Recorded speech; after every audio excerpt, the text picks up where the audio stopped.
Bonjour à toutes et à tous, bienvenue, c'est Smart Impact, l'émission des entreprises à impact positif. Et voici le sommaire du jour. Mon invité, c'est Valérie Lebrun, chargée de projet chez Bloom, l'association de défense de l'océan et d'une pêche vertueuse. On verra ensemble ce que l'Union européenne fait ou ne fait pas dans ce domaine. Dans notre débat, on détaillera le rôle des entreprises dans la préservation de la biodiversité. Quelles sont celles qui placent cet enjeu au cœur de leur stratégie et avec quels effets? Réponse tout à l'heure. Et puis, dans notre rubrique Start-up, la bonne idée du jour, elle est signée Fredo. C'est un service de vélo en libre service à destination des entreprises et des collectivités. L'innovation est dans le cadenas connecté, vous verrez.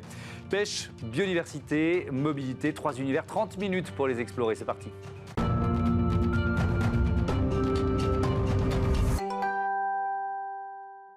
Que fait l'Union européenne pour la préservation de l'océan? On répond avec Valérie Lebrun. Bonjour. Bonjour. Bienvenue, vous êtes chargée de projet chez Bloom, association créée en 2005 par Claire Nouvian. Peut-être vous pouvez nous rappeler en quelques mots quelles sont les missions de Bloom?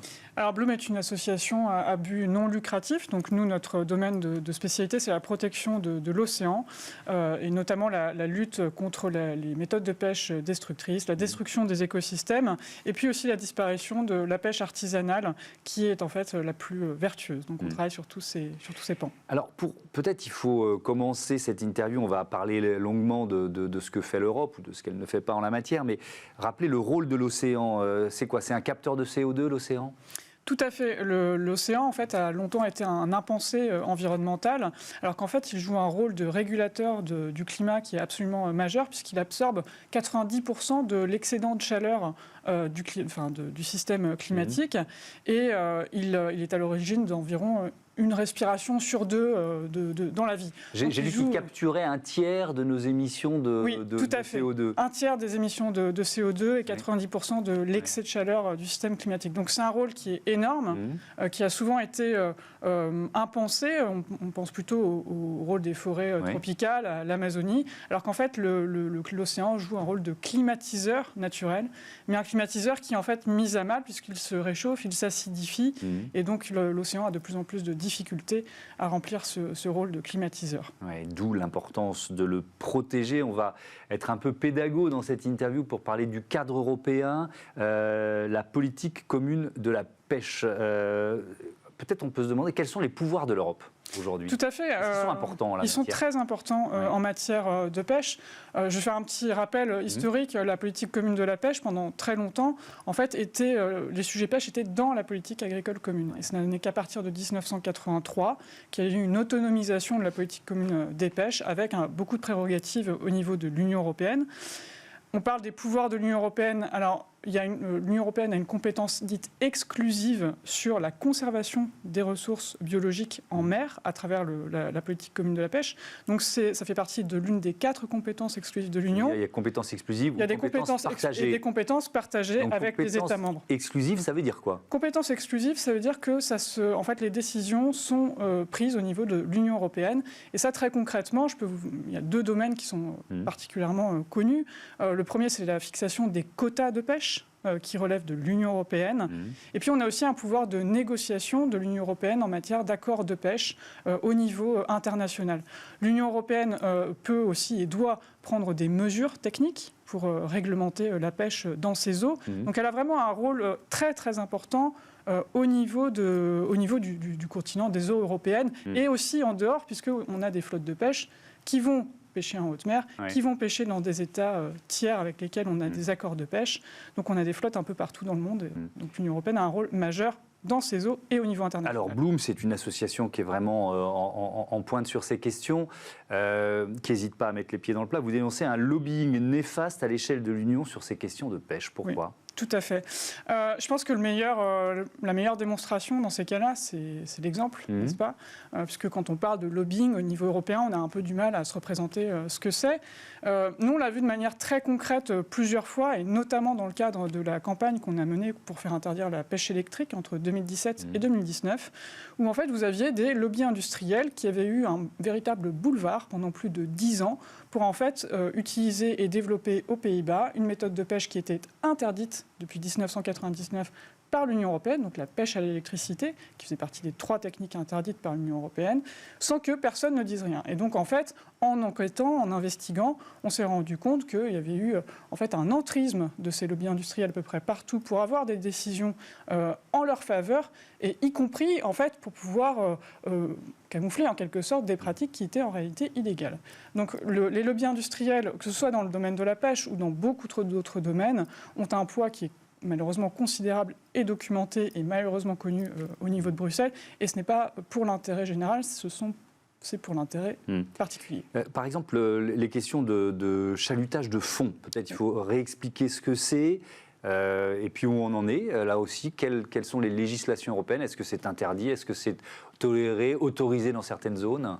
Alors donc le chalutage de fond, on a beaucoup de techniques. On a 2 grandes catégories de pêche, enfin d'engins de pêche. On a ce qu'on appelle les engins dormants, donc comme les casiers, les lignes. Oui. Et puis on a les engins dits traînants. Et donc typiquement, le chalut, quand vous tirez ce filet sur des kilomètres, ça fait partie des engins traînants. Et ça, c'est plus destructeur de biodiversité dans les fonds marins? Alors c'est extrêmement destructeur parce que vous avez des chaluts qui sont pélagiques, donc qui agissent dans la colonne d'eau. Et puis vous avez des chaluts de fond qui vont carrément racler les fonds. Le premier combat historique de Bloom, c'était quand même l'introduction du chalutage de fond en eau profonde, où vous aviez donc des chalutiers qui allaient pêcher à plusieurs centaines, voire milliers de mètres de profondeur dans des écosystèmes qui étaient extrêmement vulnérables, méconnus et avec un niveau de destruction qui était absolument scandaleux. Donc ça, c'est une méthode de pêche qui a été interdite. Évidemment, on veille au grain pour que tout soit bien appliqué. Le chalut de fond a des profondeurs moins importantes, existe toujours. Et nous, par exemple, le combat qu'on mène depuis déjà plusieurs années maintenant, c'est d'obtenir l'interdiction du chalutage de fond dans des aires marines protégées. Et qui en fait ne sont pas protégés, puisqu'on a du chalutage de fond qui existe. C'est un oxymore, c'est contradictoire ce que Tout à fait, exactement. Donc elles sont faussement protégées? Elles sont faussement protégées. C'est lié, alors évidemment il y a beaucoup de facteurs. Nous on s'est beaucoup intéressé à la France, puisque d'abord on est français. La France est la 2e puissance maritime mondiale après les États-Unis en termes de superficie d'eau sous souveraineté. Et le président Emmanuel Macron se targue que la France ait atteint en fait ses objectifs internationaux de protection. Il n'en est rien. En réalité, la France protège moins de 0,1% de ses eaux si on s'en tient aux recommandations scientifiques et internationales. Et on constate qu'il y a du chalutage de fond dans des aires marines protégées. Ce qui est évidemment intolérable. Dans ce cas-là, on ne peut pas parler d'aires marines protégées. Et donc, nous, on fait campagne pour obtenir des avancées de ce point de vue-là. Alors, vous nous disiez en présentant Bloom qu'il y avait aussi dans vos missions la défense des pêcheurs artisans. Oui. Ça passe par quoi? Ça passe par des interdictions d'autres méthodes de pêche? Ça passe par des subventions fléchées vers ces pêcheurs? Ça passe par quoi? Alors, c'est toujours pareil, évidemment, il y a plusieurs objectifs. Pour un seul objectif, il y a plusieurs leviers d'action. Le premier levier d'action, ça serait déjà de mettre en œuvre convenablement la politique commune de la pêche, qui, en fait, lors de sa dernière réforme en 2012-2013, a inclus un article qui est l'article 17 de la politique commune de la pêche, qui est l'article préféré de nombre de défenseurs de l'environnement et de la petite pêche, et qui prévoit en fait d'accorder, disons, des facilités de pêche, notamment en termes de licences et de quotas, à la petite pêche côtière et artisanale, qui est en fait plus respectueuse des ressources. Et on a sorti un rapport chez Bloom avec des chercheurs en janvier, où on voit bien qu'effectivement, on a une petite pêche côtière qui est plus vertueuse, qui consomme moins de carburant, qui fournit plus d'emplois et qui est beaucoup moins subventionnée. Le problème, c'est qu'elle se retrouve concurrencée, notamment dans la bande côtière, par des navires qui sont notamment des chalutiers et parfois des navires qui sont beaucoup plus importants. Et on documente aussi des méga chalutiers. Des méga chalutiers qui viennent très très proches des côtes et qui raclent tout, qui dévastent tout sur leur passage, y compris parfois en arrachant des casiers. Il y a une tribune qui a été publiée par des pêcheurs des Hauts-de-France très récemment et qui dénonce justement l'arrachage de casiers. Le levier le plus efficace pour vous, c'est quoi? C'est flécher les subventions? C'est d'abord c'est pas les subventions, c'est d'abord de permettre aux petits pêcheurs de pêcher, donc de leur accorder des licences, de leur accorder des quotas, et aussi de leur réserver la bande côtière. pour pas qu'ils se retrouvent concurrencés par des immenses bateaux. C'est pas des subventions.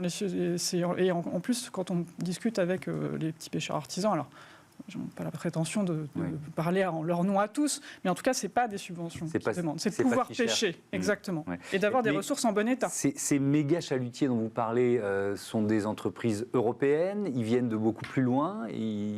Comment on peut les décrire ? Il faut toujours flécher l'argent, n'est-ce pas ? Là, on a un cas qui est assez emblématique, mais ce n'est pas le seul, avec le fameux Anelis Ilena, qui est un navire qui est immatriculé en Pologne, qui devait être exploité par la compagnie des pêches de Saint-Malo, qui fait du surimi, et qui est en fait un navire sous pavillon néerlandais. Et donc les Pays-Bas, en tout cas des entreprises néerlandaises, sont très très impliquées dans la pêche européenne et en fait rachètent des armements un petit peu partout, et notamment pour faire de la pêche à très grande échelle. Le 9 juin, on vote dans toute l'Europe. Il est crucial ce vote pour l'avenir de l'océan ? Il est crucial pour l'avenir de l'océan et pas seulement, pour l'avenir aussi du continent et sur beaucoup d'autres sujets, mais il est crucial. Sur le sujet sur le sujet, c'était un petit aparté personnel. Sur le sujet évidemment de l'océan, c'est majeur. On a bien compris. D'abord, l'Union européenne est un acteur majeur au niveau international de la pêche. Il est quand même important de rappeler que la pêche a été identifiée comme la première cause de destruction des écosystèmes marins au cours des 50 dernières années. Donc c'est quand même majeur comme conclusion. L'Union européenne est la 7e puissance mondiale en termes de pêche. On a des flottes partout et elle a des compétences exclusives sur la conservation des ressources marines. Donc évidemment que l'Union européenne a un rôle majeur à jouer. Il est donc très important d'aller dans le bon sens. Et d'aller voter le 9 juin. Voilà, ces interviews, on fait toute une série d'interviews thématiques dans cette émission depuis des mois, ont aussi cet objectif. Merci beaucoup. Merci beaucoup. Valérie Lebrun, et à bientôt sur Bismart. On passe à notre débat, à la préservation de la biodiversité par et dans les entreprises.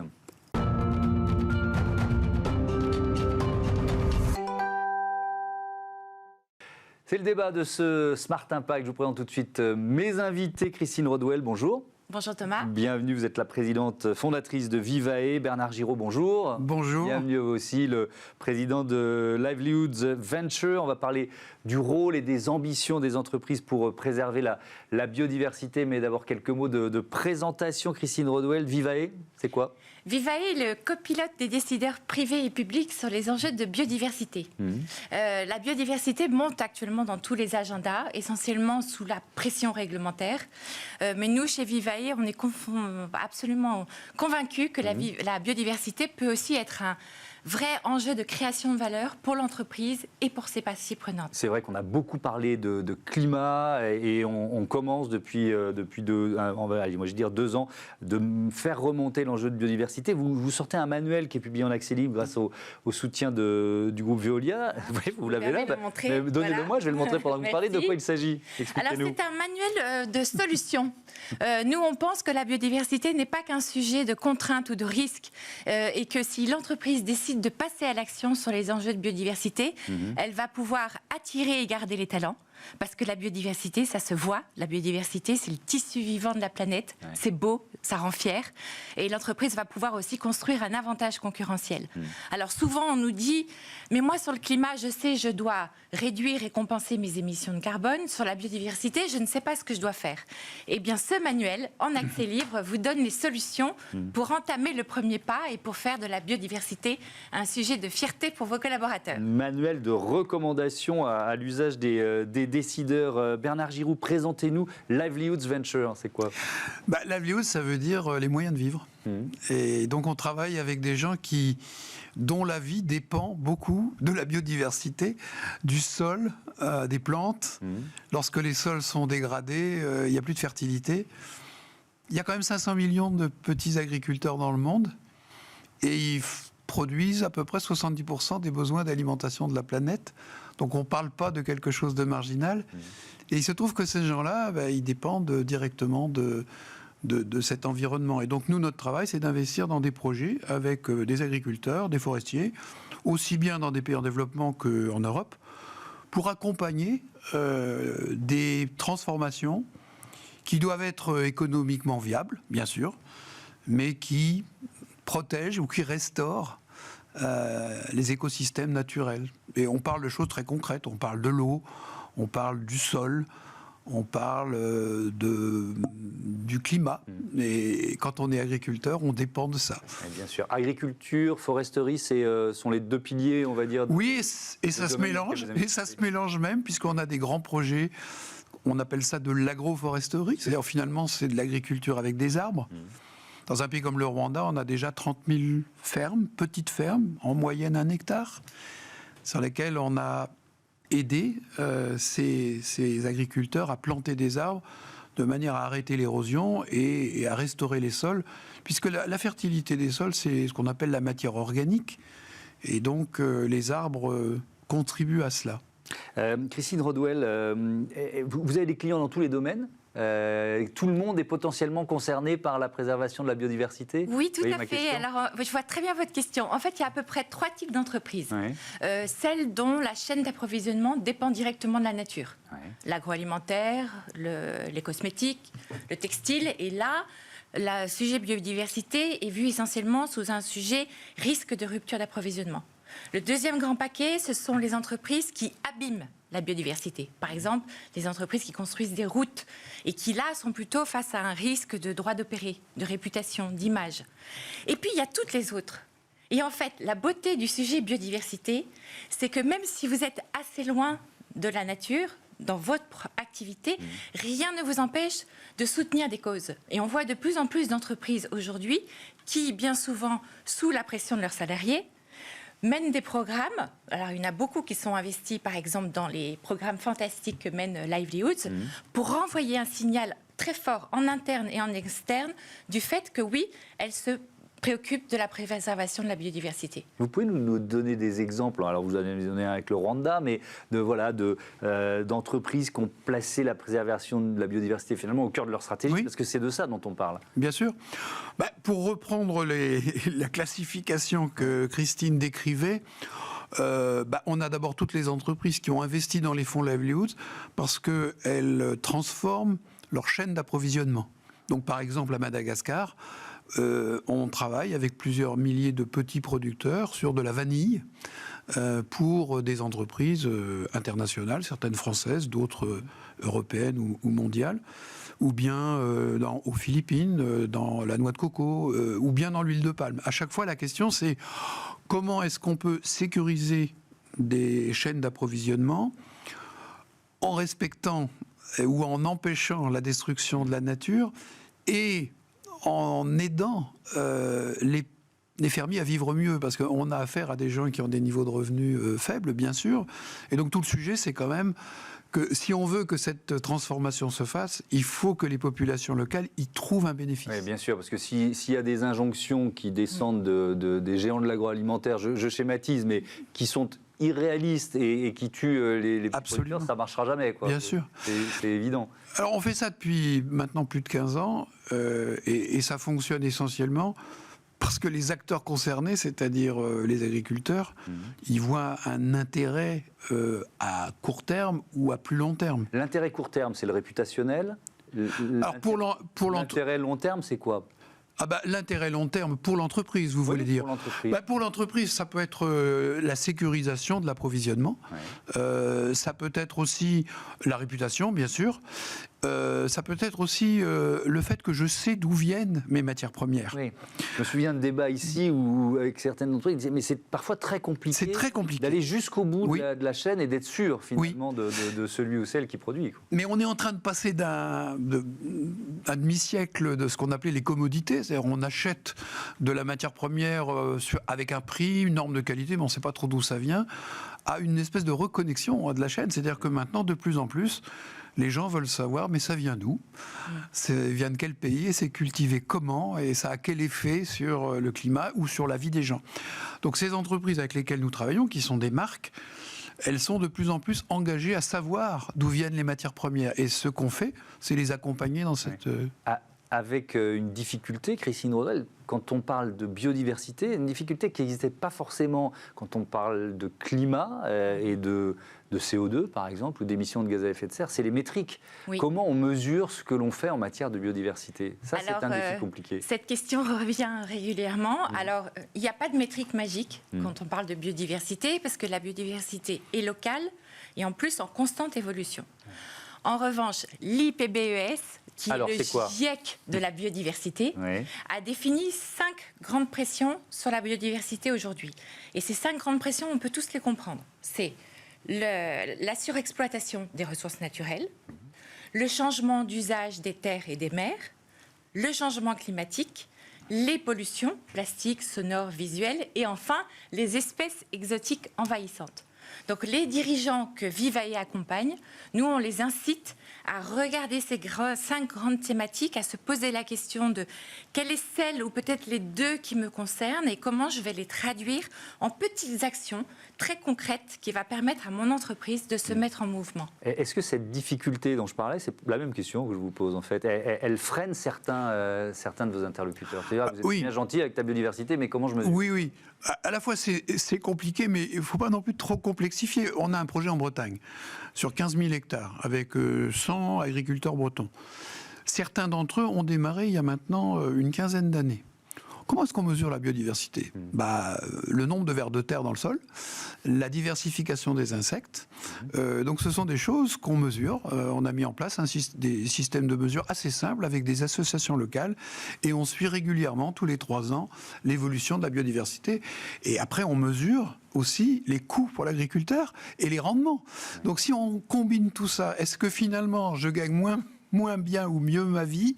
Et quand je regarde ensuite le bilan de la nature, alors évidemment il peut y avoir des méthodologies extrêmement compliquées, mais on peut aussi faire des choses relativement simples. Et d'ailleurs, si on n'arrive pas à avoir des choses opérationnelles, simples, qui peuvent être mises en œuvre, ça risque de rester assez livresque. Oui, évidemment. Je feuillette en même temps le manuel, n'est-ce pas? Je vois dans les actions à mener, 10 clés pour passer à l'action. Vous dites sujet mobilisateur et créateur de valeur. Vous l'avez évoqué, le côté mobilisateur, mais créateur de valeur, à partir de quel moment, je vous pose une question basique, quoi. Ok, ça me coûte tant, à partir de quel moment ça me rapporte? Alors, je suis sûr qu'il y a pas mal de nos téléspectateurs qui se la posent, cette question. La biodiversité, ça ne va pas vous rapporter du business à court terme. Elle ne figure pas encore dans les appels d'offres. Mais en revanche, c'est un formidable moyen de, je l'ai dit, motiver vos collaborateurs. Deuxièmement, de créer des alliances stratégiques avec la société civile, comme la dame qui nous a précédé de Bloom, avec le monde académique qui, je tiens à le souligner, en France, est très, très, très puissant sur ce sujet de la biodiversité. Et vous, chef d'entreprise, vous avez intérêt à vous appuyer sur le monde académique qui va vous aider à valider vos choix stratégiques. Et puis enfin, on voit quand même certaines entreprises où la biodiversité égale avantage concurrentiel. Parce que précisément, comme Bernard l'a indiqué, de plus en plus le consommateur cherche à savoir d'où viennent les produits. Et quand l'entreprise est capable de démontrer que ce sont des produits respectueux de la nature, ça peut aussi donner un avantage concurrentiel. Dernier mot, la biodiversité, c'est la meilleure façon de s'adapter au réchauffement climatique. La biodiversité, ça construit aussi de l'impact social, sanitaire, alimentaire, et c'est un formidable sujet qui rend fier. Et ben voilà, on termine là-dessus. C'est une bonne phrase de conclusion. Merci beaucoup, merci à tous les deux. Merci. Et à bientôt sur Bismart. On passe à notre rubrique Start-up tout de suite.